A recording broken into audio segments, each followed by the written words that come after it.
Welcome to Everything Co-op, bringing you information on how cooperatives can help improve your quality of life. This show is being sponsored by the National Co-op Bank, NCB. The NCB is dedicated to strengthening communities nationwide for the delivery of banking and financial services for the nation's cooperatives, their members, and other socially responsible organizations. For more information on the power of community ownership, visit ncb.coop. That's ncb.coop. Now stay tuned for your host, Vernon Oakes. Good morning, everybody. On this great, wonderful, sunny Thursday morning, this is Vernon Oakes coming to you to talk about cooperatives, to give you information that you could use to control your life, control your destiny, do the kinds of things that you want to do in life. Now, if you're interested in money, which everybody I know is, this morning we have Ed Whitfield from the Fund for Democratic Communities to talk about raising money and how you can go about getting money. Good morning, Ed. Good morning. How are you? I'm great. How are you doing today? I'm doing well. Oh, let's start off by talking about the Fund for Democratic Communities. What is that about?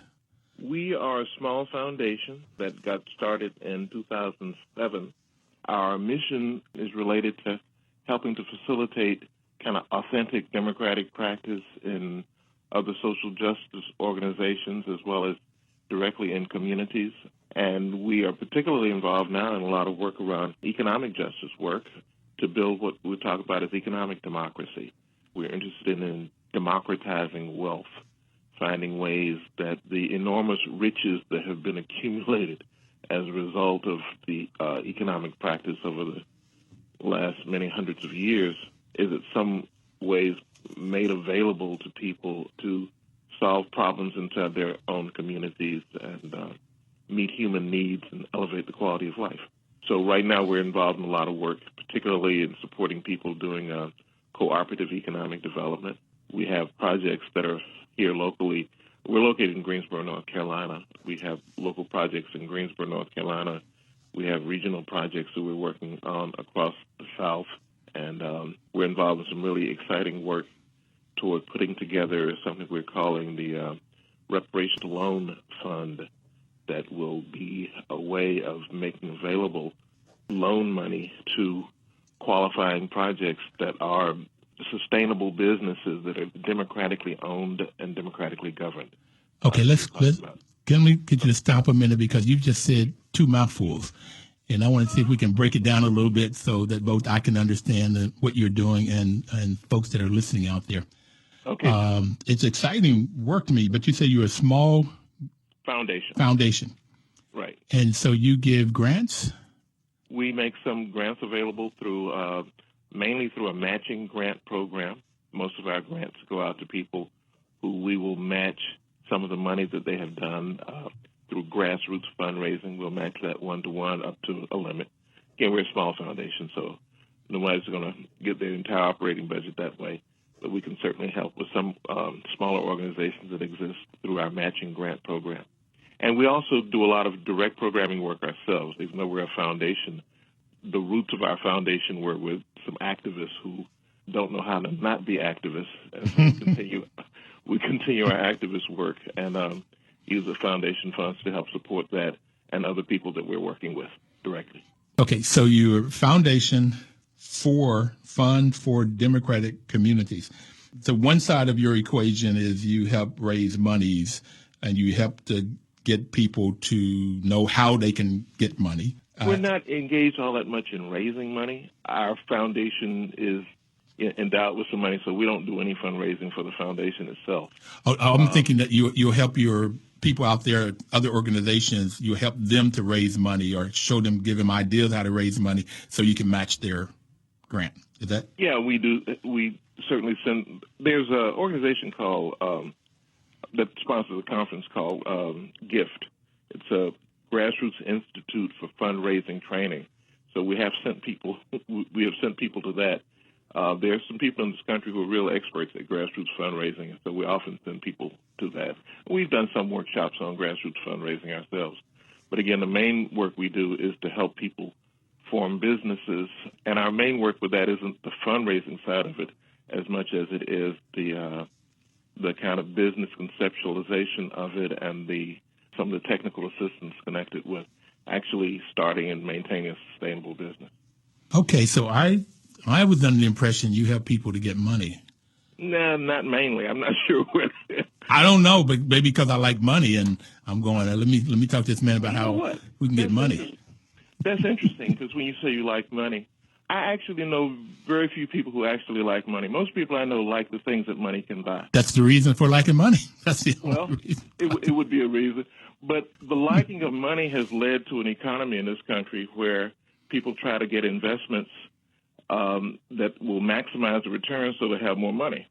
And what that has missed out on is a lot of things that are connected with meeting human needs, because sometimes to do the one, you are actually implicated in things that are different from doing the other. I'll give you an example. Grocery store. One of the reasons we have food deserts in this country. What's a food desert first, Ed? Sure. Food desert is a community where people do not have reasonable access to a variety of healthy foods. For instance, there's a neighborhood here in Greensboro where you'd have to go close to 2 miles to get to a grocery store where you might buy an onion or a tomato or some fresh greens or even some canned soup. What's close by this neighborhood are a lot of convenience stores where it's easy to get cigarettes, tobacco, potato chips, and sugary sodas. What's hard to get to is, some healthy variety of vegetables. We call that a food desert. And those convenience stores are normally more costly?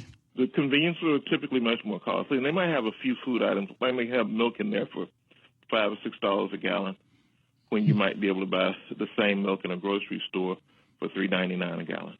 So, yeah, the convenience stores are expensive, and they don't have typically a good variety of food in them. Okay.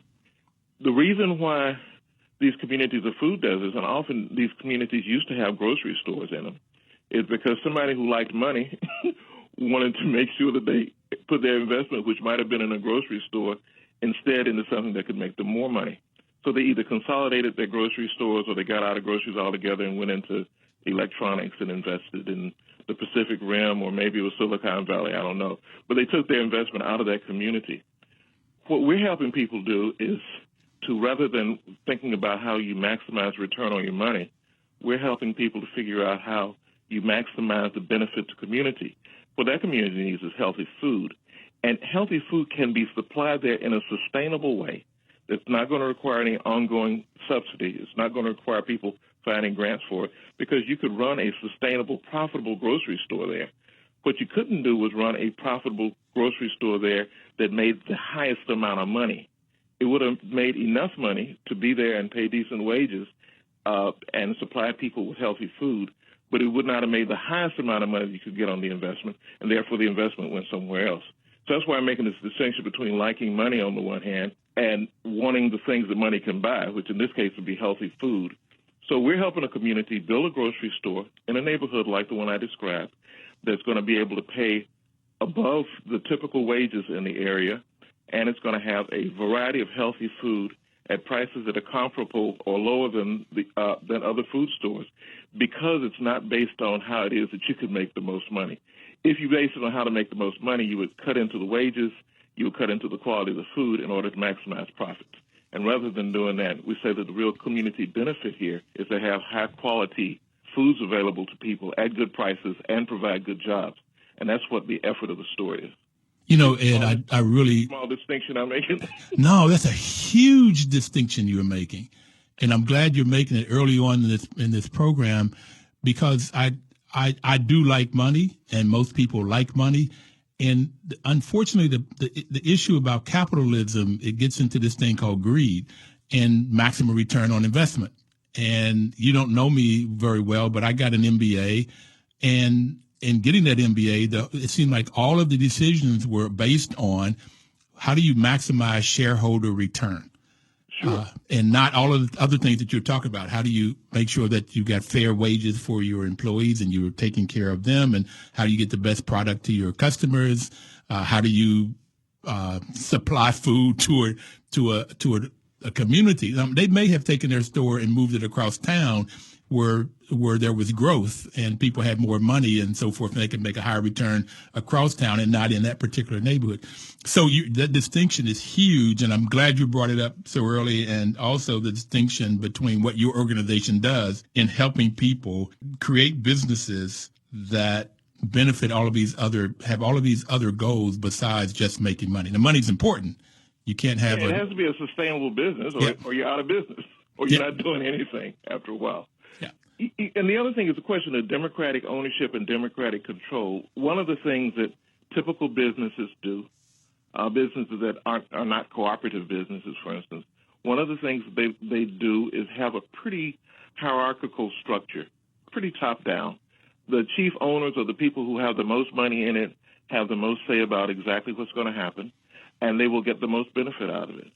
The idea of cooperative economic structures is that they're democratically owned, which means that you have a people who are equal in ownership as such and equal in level of control, one person, one vote. And as a result of that, the community gets to decide, the people in the community. There likely will be, by the time the store opens, about 1,000 members. So those are the people who are going to elect a board of directors. That board of directors is going to hire a professional manager to make sure that the store is managed properly. So it might get one of your buddies out of business school because it needs somebody who knows how to run a business. Mm-hmm. But just like any other business where the manager is going to be beholden to the owners, the owners of these are community people. And so now the manager is trying to satisfy those owners who, again, are not trying to maximize the profit. They're trying to maximize community benefit. And that can be defined much more broadly. Maximize community benefit. Right. Let me give a definition of a co-op. Sure. Co-ops are any business you can think of, can be a cooperative. And I get that there's there's probably 100 or 1,000 different forms of cooperatives. But the two major co-ops are, if it's owned by the employees, it's called a worker cooperative. And if it's owned by the folks that use the products or services of the business, it's called a consumer cooperative. In a grocery store, that when you say 1,000 members own it, that the people that use the grocery store own the business. And that's called a consumer cooperative. Housing co-ops, credit unions are other forms of consumer cooperatives. And then they vote, this democratic control. They vote for the board of directors, and the board of directors then have the fiscal responsibility. They have the responsibility of the business making sure it works. Now, we're going to come back and talk more about co-ops and democratic control and ownership and all of those different kinds of things, but we have to take a break right now. Ed is bringing up some great information from Greensboro, North Carolina. Ed Whitfield for Fund for Democratic Communities. And so we'll be right back with Ed to talk more about this, and we'd appreciate it if you stay with us.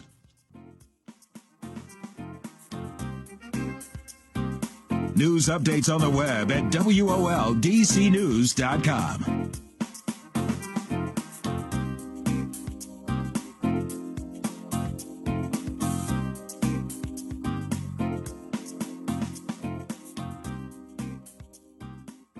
Information is power. That's WOL's motto. And the National Cooperative Bank is sponsoring this program on cooperatives. So to give you the information that you might need to start your own cooperative, to start your own business, a group of people perhaps come together and decide what their community might need, and then create some business to satisfy that need. We had a gentleman on by the name of Papa Sin from Senegal that said that cooperatives are developed to solve some community need. And if there's no community need, then there's no need for a cooperative. And Mr. Ed Whitfield is our guest today, and he was just talking about a food desert where there was a neighborhood that does not have good quality foods for a reasonable price. And his organization, Fund for Democratic Communities, help folks to create these businesses to solve these community needs. Ed, we were talking about democratic wealth and democratic ownership and control. And at some point in this section, I want to talk about the principles of cooperatives, which handles that. But do you have any other examples of businesses that you're helping to get started now? Yeah, we're working with some people in Jackson, Mississippi. I'm working with an outfit there called Cooperation Jackson that came into existence shortly during the time when Chokwe Lumumba had been elected mayor there. Chokwe is a very progressive African-American lawyer who had been on the city council for a term and then ran for mayor. Jackson is one of these cities in the South. It's got 80% black population and general white flight, both of businesses and residents, that led to the kind of concentration of the black community. Most of the time when that happens, you also have capital flight and a lot of infrastructure and other problems remaining based on the reduced tax base. Well, one of the things that Chokwe was determined to do was, without engaging in a process of gentrification, make sure that there was business development there along the lines that would help the majority of the residents and not just enrich a few developers and individual entrepreneurs. So he helped people. He and a grassroots organization there called the Malcolm X Grassroots Movement ended up putting together something that is now Cooperation Jackson. And they're looking forward in the next several years to building a series of cooperatives and a co-op incubator to help even more of them grow. And they're looking at issues of housing, food security, recycling, and other kind of potential businesses. So I'm doing some work with them and helping them, again, think through some of the business planning side of that work so that they can, again, build stable and sustainable businesses along these ideas. Was that the movie The Help? Was that in Jackson, Mississippi? I haven't seen that movie yet. Okay. So it might have. I really don't know. I think I've seen it a couple of times. It's a really great movie, but I think it was staged in Jackson. At least that name came up. I visited Jackson a couple of times. Okay. We're going to try to do something with Tougaloo College. Oh, yeah. So this is Cooperative Jackson. And what's the name of that mayor? Chokwe Lumumba. He passed away last February. Okay. He had been in office 7 months. He passed away, but the folks he's been working with are still determined to carry that work forward and are still working on it. Jackson, Mississippi, 80% black population. So right. You had whites to leave. They take their money with them. And so then you have issues within the community. I assume there were all kinds of issues, including problems with crime. Yeah, there's some problems with crime. The crime thing always gets me because there's a lot of petty crime that comes as a result of poverty. There's a lot of grand crime that created the nation. So when I think about crime, I think about the big ones, like stealing a whole country is really, really criminal. But yeah, there's some petty crime that goes on. Poor people will sometimes engage in petty crime. The gigantic kind of crime, though, is happening at higher levels within the state government, and the massive control over large swaths of land there that are kept away from the people that need to be on that land so they can work it and have a subsistence. The kind of low wages that are paid. I mean, there's a lot of criminal stuff that's going on. That some of the criminal stuff that's going on is not even illegal because some of the people doing it make the laws. So Well, you just hit on a whole another subject of conversation. I had the pleasure of being at the White House at 2012. The United Nations had declared 2012 as the year of the cooperative, and we had a White House briefing, and I was attempting to make the point of it looks like to me, and this has been, as I've studied now, this hypothesis is turning out to be true, that you have people, rich people particularly, that will pay for politicians. Sure. Koch brothers is a good example, and then they give a lot of money, they get politicians in, and then those politicians are help put in programs, laws, so that they get wealthier and wealthier and wealthier. Right. When you look at, and I came about this by looking at HUD programs. I do property management as my full-time job. Okay. So I look at the HUD programs, and if you look at affordable housing, that they put money in for co-ops, affordable co-ops, low equity co-ops, or no equity co-ops. You look at those housing and compare it to apartment buildings, and the affordable housing co-ops perform much better in any category you can think of. Less foreclosures, lower rents, better quality of life, less maintenance, everything, less crime. That's what I even brought the crime up, was thinking about this research. And it's all because of this democratic control and ownership, and people take pride in, particularly once they know that they are owners and not tenants, that there is some transition, some mental transition that has to happen. Absolutely. You're absolutely right about that, yes. So once they get that, then, so I go ask the question of, well, why, because of this so much better product, why doesn't the government put their money there? Let me guess. Let you guess. Okay. I'm going to guess. Because they put all of their money in apartment buildings now. There's a little money going in the co-op, except for 202 for seniors. Yeah. But for everyday, so when you talk about housing in Jackson, it would be great if we could get some of the federal dollars to put into housing, again, for all of the right reasons. And I'll give you another quote here. This lady by the name of Dame Pauline Green, who's the president of International Cooperative Alliance, said on the program, she said, co-ops brings people out of poverty with dignity. Right. And I like that word a lot, because most of the programs that we have from the federal government, they just give people enough money to survive. Right. And they also have to spend that money, and the people that are taking in that money, having the businesses, they're the ones that make money off of that, as opposed to giving them a co-op, whether it's a worker co-op or a consumer co-op like housing, so that they can build wealth. And I heard you say that's a part of what you're trying to do too, your mission, your goal. One of the things we're concerned with, what we talk about, is community wealth building. We want to help build wealth in a way that benefits the community and, again, can be democratically structured for ongoing benefit. Let me give you an example. Go. If this grocery store in Greensboro makes a $40,000 profit and it's got 1,000 members, you got several options, and the members will get to decide. They can take that $40,000 and divide it up as patronage dividends, which is perfectly legal and very reasonable under the way cooperatives are structured. And everybody gets a check for $40. Or they can take that $40,000 and leave it together and decide that they're going to buy 200 band uniforms at $200 a piece for a local band, high school band or something.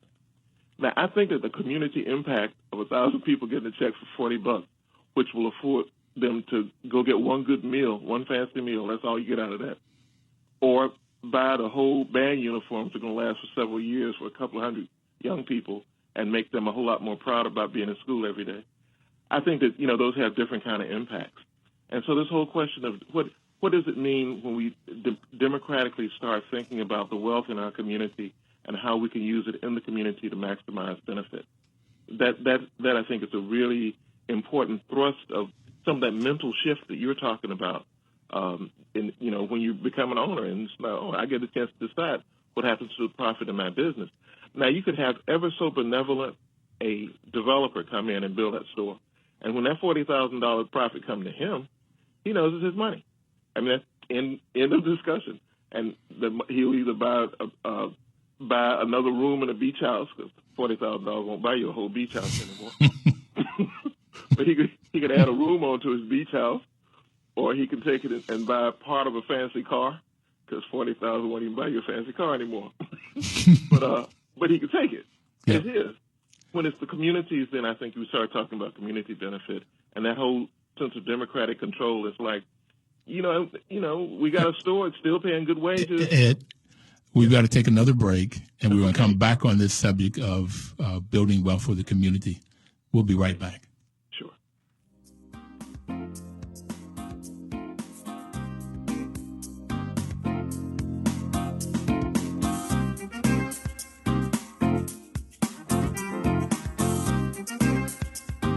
News updates on the web at WOLDCnews.com.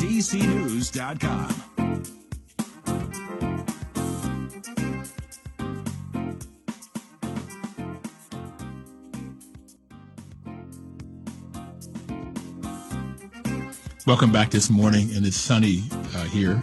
Last Thursday, we had 6 inches of snow. Today, it's all gone. Sun's out, and it looks great. I think we're supposed to have 60 degrees today. Interesting how the weather changed, and that's what I would hopefully like to see us change in America. We have a capitalistic society where most people make you have the capital versus labor, and the one percenters. I've heard a quote that they have made as much income in the last 10 years, at least from 97 to 2007. They took 60% of the income made by the U.S. So that only leaves 40% of the total income in the U.S. for the 99 percenters, us, the people here. So how do we change this dynamic? And one of the ways of changing that dynamic is what Ed Whitfield is talking to us about, who is from the Fund for Democratic Communities, of how do you change the wealth where you have community wealth. And Ed, that's what we were talking about here before we took break, was how do you get the maximum benefits to the community. And you gave us the idea about the grocery store and the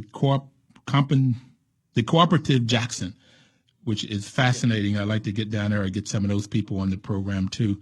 What else are you doing, or are you only in Greensboro, or do you make grants to folks in the Washington, D.C. area, or do you have a specific area that you make grants? We're focused on the South. We're mainly focused on 14 states. We're doing a lot of our work through something we call the Southern Grassroots Economies Project, which focuses on Virginia, North Carolina, West Virginia, Kentucky, Tennessee, Georgia, Florida, Alabama, Mississippi, Louisiana, Arkansas, Texas, and Oklahoma. So we typically don't do much of anything in the Washington, D.C. or Baltimore, in that surrounding area. The Southern Grassroots Economies Project, one of the kind of exciting things, again, we're working on is this thing we're calling the Reparations Loan Fund. But in addition to that, we also have a normally annual gathering that we have been calling Co-op Econ for cooperative economics. And the last one was held in October of 2014 in Epps, Alabama, at the Federation of Southern Cooperatives Rural Training Center. We're looking to have another one in 2016. This year, 2015, we're having some smaller regional gatherings. We're going to have a couple of regional gatherings in North Carolina. Well, one in North Carolina, another one we call the Southern Appalachian Regional Gathering that's going to be in kind of eastern Tennessee and western North Carolina. And we're trying to put together a gathering down in Florida with some contacts that we're working on there. But it's not as far along. Hello? We're consulting with people. We're consulting with people a lot about kind of cooperative things. Marnie Thompson, who's the other co-founder of F4DC, and she's also a co-managing director. She and I were in Bloomington, Indiana, 2 weeks ago at a conference of people talking about how it is that we can build more food co-ops in low-income communities. You know, a lot of people think about co-op grocery stores as being very expensive places that sell natural, local, organic foods and, attract the more affluent crowds. And we're developing a model for how you build those in communities that are mixed income, low income communities in some of our communities across the South. That's, some of the work we're doing is, again, advocacy around that and sharing the model that we're developing here with other people who are interested in doing the same thing in their community. Have you at all worked with the National Co-op Bank? They had given money to help start grocery stores, and I think they ended up giving that money to one of the larger grocery co-op grocery organizations. Do you know anything about that? That you might be able to... We have some relation with National Co-op Bank. They're working along with North Country Co-op Development Fund for some of the financing for the for this project we're doing here in Greensboro. And we have some friends there with the National Co-op Bank that we've been in discussion with about how, again, this model might extend. There were some representatives from that group who were in the meeting I was describing in Bloomington a couple of weeks ago. Well, Chuck Snyder is the president of the National Co-op Bank, and he says that co-ops are nothing but people helping people. And this sounds like exactly what you are doing is your organization is going out and meeting other people. And I was going to ask you about the Federation of Southern Cooperatives. They've been on the program, Ralph Page and Cornelius. I can't remember his last name right now. Blanding, thank you. Yeah. Nice brother.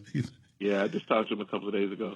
He's the new executive director. Ralph has stepped down after about 30 years. I didn't know that. Okay.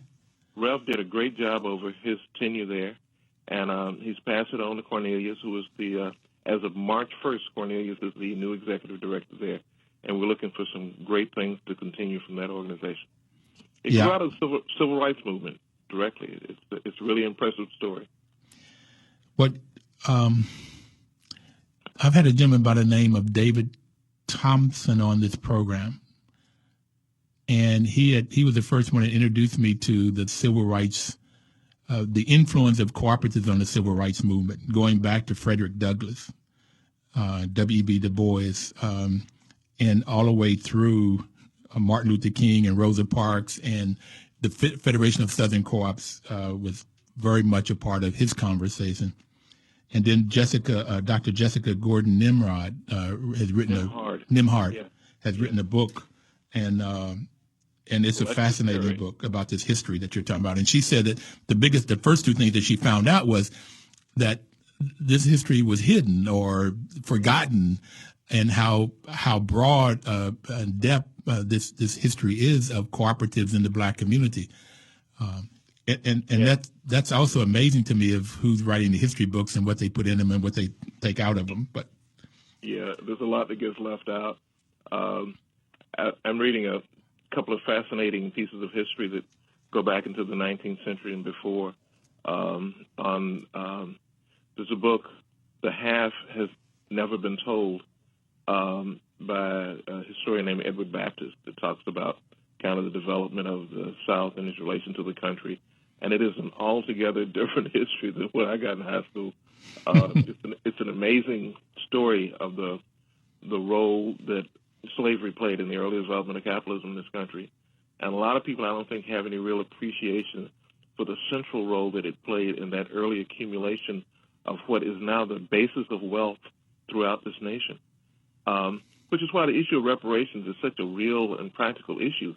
The communities that are doing badly now are exactly the same communities that help to generate the wealth for the communities that are doing well. And the communities that are doing badly because they don't have access to the wealth that they created. And that's what, again, when we talk about democratizing wealth, at some level we have to look back and figure out how to undo some of that damage. And that repair, that is reparations to me. It's about how we're going to develop communities, again, into being vibrant, sustainable places where people can get together and work hard to satisfy their own needs. And in order to do that in a country that's dominated by capital, you have to have access to that wealth, the access to that capital that has been created. And that's a real challenge. Well, the reason I like cooperatives is that this is the only form of business that I could see where the everyday person can create wealth. I've never believed, even as a kid, that white folks, the folks at the time that had money, would give me or my family members 40 acres and a mule. I just never bought that. Well, I think you were right. So the question is, how do we make it ourselves? And this cooperative model is a way that I see that we can make it if we can get enough people to both want to. Well, let me go back a minute. There was a lady on the first month that we were on the program about a year and a half ago in October. She's from the Greenbelt Cooperative. The white lady, Leela Mack, said that I asked why we don't have more co-ops for all of the positive reasons that you and I talk about, and she said because it's hard work. And I didn't expect that. I expected because we don't have the laws, because capitalism is the main focus, and people that have money want to make more money for whatever reason I don't quite get yet. But they just want to get more and more and more and more, and they don't want to share, and they don't want to see other people grow. Huh? It's because they like money. Yeah. But see, here, I wanted to go back to that. But it is hard work. So once we can get people to understand that if they own it and if they work hard, then they can create the wealth for themselves through this co-op model. But I wanted to go back to that like wealth because there was a transformation in my being. I still like money. The thing, though, that I have come to know is that God has blessed me in more ways than I can ever even say, but definitely much more than I could have thought about when I was 9 or 10 years old and coming up on a hill in Bluefield, West Virginia. But the thing that he's blessed me is so I can be a blessing to others. And so liking money, still I like it, but it's for a whole different reason now. I hear you. When I went to Stanford, when I started the property management business, it was how could I get more money for me, my family. Now the question and this evolution is how the more I get, how can I then pass it on and be a blessing? But not just money, but it's also knowledge. And that's what we're trying to do right now is get people knowledge and get to maybe inquiry so that they'll want to know more and get involved so that they can help create money for themselves. So it's a blessing. And I've also changed around, I don't know, about 30 years ago. Instead of giving 10% of what I earn, I want to get to the place where I'm giving 90% of what I earn. Somebody called that reverse tithing. Okay. I'm not there yet because I'm not making enough, or I haven't got to the point where I'm living off a lot less more than I'm making. But I have made that transfer. It's much more than 10%, but I'm wanting to get to 90%. So I still like money. And I still want to make more money, but it's for a whole different reason now, the reasons that you're talking about. I hear you. Okay. Commendable. What you're doing is tremendously commendable, and you have a nice way of talking about it. I want to go back to, you mentioned economic justice earlier. Yes. What is that? Typically, a lot of people think about economic justice from the standpoint of redistribution. They want to figure out a way to redistribute things. And certainly the unfair system of distribution is a problem. I like to think about economic justice mainly from the standpoint of something I call productive justice. I want to create opportunities for people to be fully productive because I think that is the real humanizing thing. To give people opportunities to do things for themselves is more important to me than just giving folks stuff. Because part of what people need is the dignity that comes out of doing things for themselves. And everybody would be more capable of doing things for themselves, again, if they had access to community wealth as one of the bases for doing it. So part of community wealth issue is the fact that we can create it. But there's also some that's already here that exist in local governments, that exist in financial institutions, that we need to figure out how to have more democratic access to in order to create these opportunities for people to be productive. And then once people are able to be productive, they can go on producing huge amounts of wealth if the wealth is not extracted, if the wealth is not taken away from them.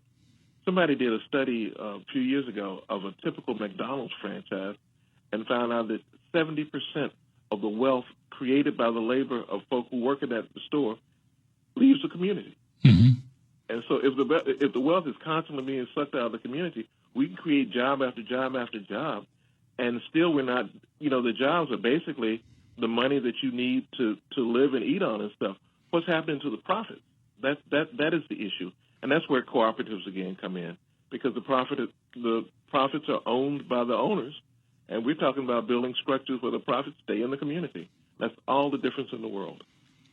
If anybody out there would like to make a comment or a question to Ed or myself, you can call in at 1-800-450-7876, 1-800-450-7876 on a whole range of topics that we're talking about this morning around cooperatives.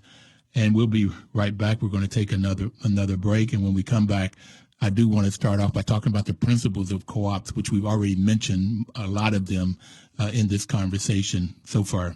And Ed, we only have one more segment. The hour goes by very fast, but we'll be right back.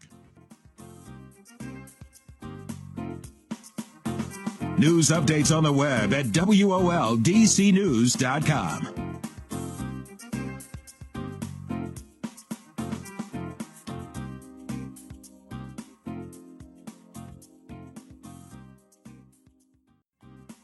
Information is power, and particularly if you take that information and do something with it, if you put some action to that information, then that's where you get the power from. The National Cooperative Bank is sponsoring this program to give you information about cooperatives so that you can take this information and put it to use. Go find a grocery co-op to buy your food stocks from, or start one in your community, or go to find a credit union or a housing co-op. NCB's mission is to help cooperatives grow by supporting and being an advocate for America's cooperatives and their members. placing special emphasis on serving the needs of communities that are economically challenged. And the economically challenged communities could be Jackson, Mississippi, or different parts of Washington, D.C., or anywhere in the U.S. And so NCB has a tremendous mission to do. We want to talk about the principles, but before we do that, Ed, we have Brenda on the line. Brenda, what's your question or comment? Yes, I really tuned in to where I didn't get all the information, but I am trying to take notes, and I am very much interested in the North Carolina, aspect of what you were talking about. And if you can, please leave your information. I would really, or maybe I can call and leave my number, because I really need to speak to someone that I feel that I can trust or relate to, because a lot of the issues with co-ops, people, I'm a nurse myself. I'm an RN, and I know where I got my qualities from my great-grandmother, who they had a business, of course, in a way. She sold candies, but she would give away more than she sell. I said, well, how do you do it? And I think I took after her a lot in that, I'm an RN and I've worked in just about every area. And the money thing is just not a thing, though I have learned to live within my means. People say I could teach a course about finances because my mother set me down when I was like 8 and I knew how to balance a checkbook. So though I I'm living off a very fixed income due to injuries related to nursing and all that, I've learned how to manage. And so my thing is because of the way I am, finding these co-ops. I am a naturalist. I'm a vegan, non-smoker, non-drinker. It is very difficult to find people that really believe in health and living it, so that I'm very funny about a lot of things. But I'm just wondering, how can someone that doesn't know about what you're talking about, learn about it? Brenda, let me ask Ed now. I was going to ask him at the end of the program, but Ed, can you give the contact information for your organization, funds for Democratic communities? Our website is f4dc.org. And that's the letter F. Wait a minute. Hold on. F? Okay, let me ask you to do this. I was going to ask you to give your number to the gentleman so I can call you back. I can call back, right, because I really need to, I'm just serious about this, and I can be of help, just like I may need certain help in certain areas, but I have certain things that I know that I can help. All right. Well, let's see how we can help each other. So just call back that number and just leave my name and number, right? Okay. That'll work. All right. Thank you so much. It's interesting. The largest worker cooperative in the United States is a healthcare cooperative in Bronx, New York, called Cooperative Home Healthcare. It's got about 2,000 members. They do, kind of private healthcare work in a way that is a dignified job, as opposed to the kind of CNA way that some of these private companies have really damaged the dignity of these folks who do this very important healthcare work for people who need it. So I was going to say the whole health field is prime for co-ops, right, whether it's on the insurance side or people that are given the health care. So, the co-ops can play a tremendous role. And you said the largest, is that a worker co-op? Yes, it is a worker co-op in Bronx, New York. Cooperative Home Healthcare is the name of it. Okay. So let's talk about the principles of cooperatives real quick here. That the first one, there are 7 principles for the modern cooperative, and the first one is voluntary and open membership. And this is one of the reasons I love co-ops. It doesn't make any difference your race, your creed, your color, how much money you got. It's open. If they're working as a co-op. Then the second one is democratic member control. We've already talked about that. I want to come back, Ed, and talk more about what you mean by authentic democracy. I think that's the word you use. I like to use the word authentic democracy. Okay, we'll come back to that one. We'll come back. The third one is member economic participation. And normally there is some fee to join a co-op. The grocery store co-op in Greenbelt, I can't remember if it was $100 or $10 to join. But then you also have the other side of it is that when there is money left over, profit, if you will, then the members or through the board of directors will decide where that money goes, how much it stayed in the business for growth and how much is given out in terms of dividends. The fourth one is autonomy and independence. The co-op has to be able to have its own control. And sometimes in other countries like Africa, the governments would try to get in and have control. But what I've been told is that's not happening as much. Sometimes the organization that gives the money would try to have control, but The co-op has to have control, ownership and control. The fifth one is one I like a lot, education, training, and information. The sixth is cooperation among cooperatives, and the seventh is concern for community. Right. Before we get into your authentic democracy, we have Ron on the phone. Ron? Sure. Yeah, well, good morning, gentlemen. As I normally I'm listening to the program very attentively. I have myself started a positive change purchasing cooperative, and we are working in the transportation market area, and we will be assisting limousine, taxi cab companies with a problem which has been created by legislation, which y'all were talking about, government creating legislation which extracts wealth from the working class. This has been done in the District of Columbia in the taxi cab and limousine industry. And one problem that we have is that commercial leases are not allowed to be used for those limousines and taxi cab companies that have to purchase mandated wheelchair accessible vehicles. And we put together financing, and we're working with manufacturers. And I'd like to come on your show in the near future and make an announcement about a meeting that will be. Ron, let me see if I can. Why don't we just see if we can schedule have you on here one Thursday so we can talk about your cooperative. It sounds wonderful for all of the right reasons, and that's if there's a problem, then co-ops are formed to solve a community problem. No problem. I will leave my number with your engineer, and just give me a call. I'll be more than happy to come on the airways and to discuss this matter, because we have a hearing coming up at the D.C. Taxi Cab Commission to amend the law to allow leasing companies to operate in the district, to be able to assist our companies. What's the date on the hearing? We're waiting now from the hearing from the chair's office right now. We've submitted the petition, and we're waiting for the date to come from the chair, from the Tax Cap Commission office. We'll have that very shortly. All right. If you can leave your number with Alonzo, our engineer, who does a great job. I appreciate it. Thank you very much, and I'm enjoying the show as usually. All right. Thank you, sir. Ed. Yes. We're back to this authentic democracy. What is that? Yeah, I just wanted, the reason I like to put authentic in front of democracy before I use it a lot is a lot of people are so used to democratic forms, they miss out on democratic substance. So some people think of democracy as voting, and, you know, voting can be democratic, but then sometimes it's not. Mm-hmm. To me, democracy is about authentic ways in which the voice of the people actually controls the conditions of their life. In other words, if I tell you can vote, but I tell you the things you can vote between, like you can have either a dark blue or a black car, and you want a red car, and I say, well, you're going to pick either one. It's like, but I don't want either one of those. I want something else. No.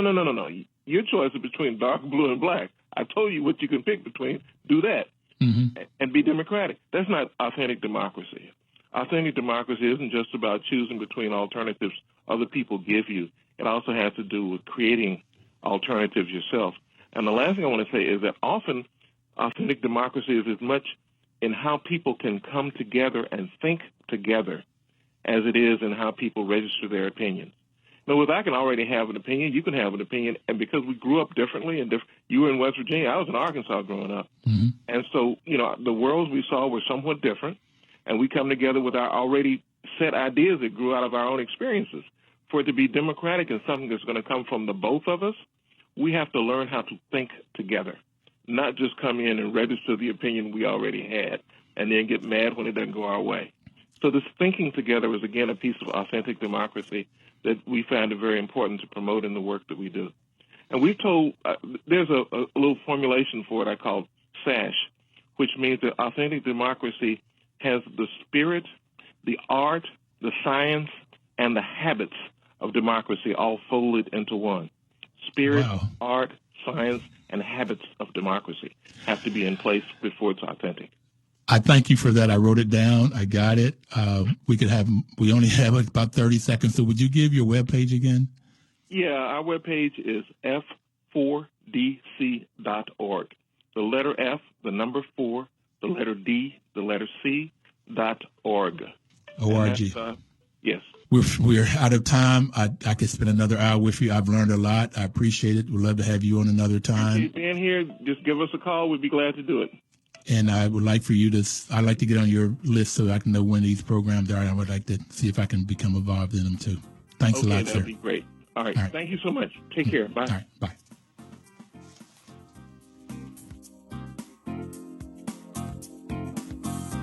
News updates on the web at WOLDCnews.com.